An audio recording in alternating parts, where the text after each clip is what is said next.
Relationship. Why do two people live together? This question came up today when my friend had some issues with his spouse. Framework Martin Buber, created in his famous book, I and Thou in the 1920s, is one way to treat the subject. Most of the time we are living in an I-it relationship with our world. The world around us has some purpose for us. We have created names, labels, and categories for various items, things, and actions around us. We have a perception of them, and we think, i.e., we think we know what they are. This works okay with ordinary functions and items, but not so well with people. Still, most of the time we treat people like things. They serve a purpose for us. Another relationship is possible, and this is I-thou way of being in the world. We do not try to categorize or label the other. We admit that we cannot know the other person entirely, not even talking about changing him or her. In addition, we are constantly changing, which means that nothing is static, i.e., our thought model will not be realistic. In an I-thou relationship, we do not have any purpose, function, or image of the other person in our mind. We simply take the other as fresh, how she or he appears and is. We both are what we are and discover each other every moment. This relationship can be achieved via a dialogue. In dialogue, both parties share and contribute by creating something between them that has no preconditioning or any expectations. Quite a lot of marriages end up in divorce nowadays. We often hear couples explain the reason for the split as the other party changed, or the couple just drifted apart over time.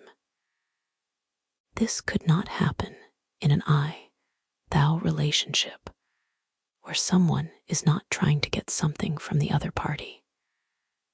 Nor is there any attempt to change or try to define the other person. When we create an image of the other person in our mind, we also instantly create expectations and relationships. We create an object that serves a purpose for us. Everything is fine as long as the image in our mind matches with the reality.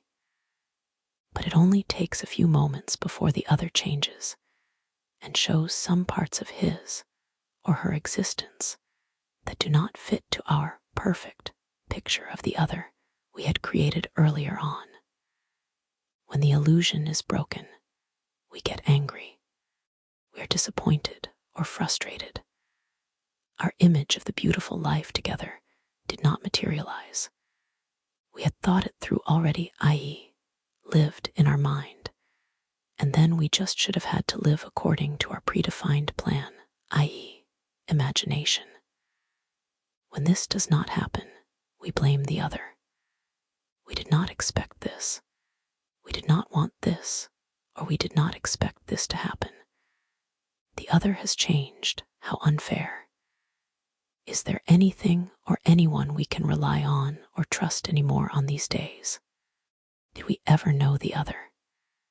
Did we actually have our own needs and illusions and dreams we wanted to fulfill? The other was just an object for those purposes. He or she came into the picture because I needed him or her to fulfill my dreams' needs. Maybe I was lonely, or needed to improve my self-esteem, or I was after wealth or security, wanted to fulfill others' expectations, e.g., relatives, of a socially acceptable life, or I wanted to have a beautiful wedding or a family. Maybe I was after happiness because I was unhappy before. Being together was not enough in the first place. The question was not even about the other person. We disappointed ourselves. We failed our own expectations.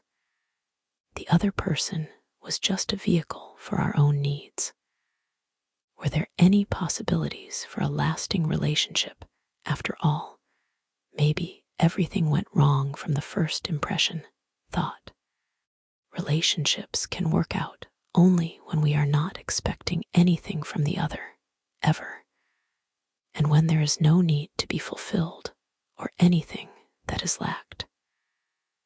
When just being is enough and no expectations are laid out, we can find love and happiness.